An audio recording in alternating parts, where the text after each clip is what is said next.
Zombie movies are like their main characters, simply impossible to get dead. Time and again, a surge of new movies brings the undead back into modern cinema.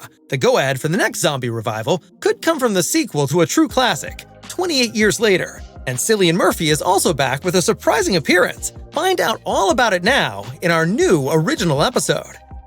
In 2002, Danny Boyle directed 28 Days Later, an innovative zombie shocker that proved very popular with fans. With a modest budget of just $8 million, it grossed over $84 million globally, a huge success. It also revitalized the entire genre. For the first time, zombies were able to run, even if they are technically not traditional zombies, but so-called infected. The impact on future movies, such as Zack Snyder's Dawn of the Dead, should not be underestimated. 5 years later, the sequel 28 Weeks Later followed, also a success, but without the involvement of Danny Boyle and lead actor Cillian Murphy. This is set to change with the next movie, however.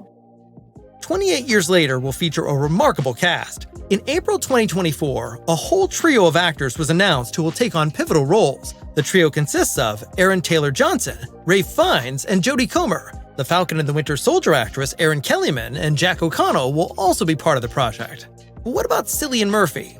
After much speculation, Sony Pictures CEO Thomas Rothman confirmed that Murphy will return in his role as bike courier Jim, in addition to his function as producer. This is to happen in a, quote, surprising way. What exactly he means by this remains unclear for now. Of course, it could be that we learn more about Jim after the events of Part 1.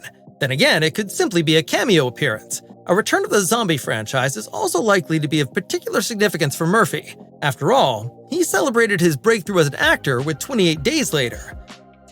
The filmmakers of 28 Years Later have big plans. 3 new movies are to be produced. As with 28 Days Later, the scripts will once again be written by Alex Garland. He was also responsible for work such as Ex Machina and Civil War, and worked with Danny Boyle on the science fiction film Sunshine as well. Boyle will likewise direct 28 Years Later. The second movie will be directed by Nia DaCosta, the director of the Candyman remake. Based on initial information, the budget for the new trilogy is estimated at $225 million, around $75 million per film. That is significantly more than the previous movies. Whether the budget will also have an effect on the look remains to be seen. After all, parts 1 and 2 were notable for their use of handheld cameras, which contributed greatly towards the realistic atmosphere. As the title suggests, the story is set 28 years after the outbreak of the pandemic. That is, of course, a considerable amount of time after the alleged end of the world. In an interview with Real Blend, screenwriter Alex Garland went into more detail about the story for the first time and revealed that one of the core themes is indeed the passing of time. This is to be the key element of the new film, whatever that may mean.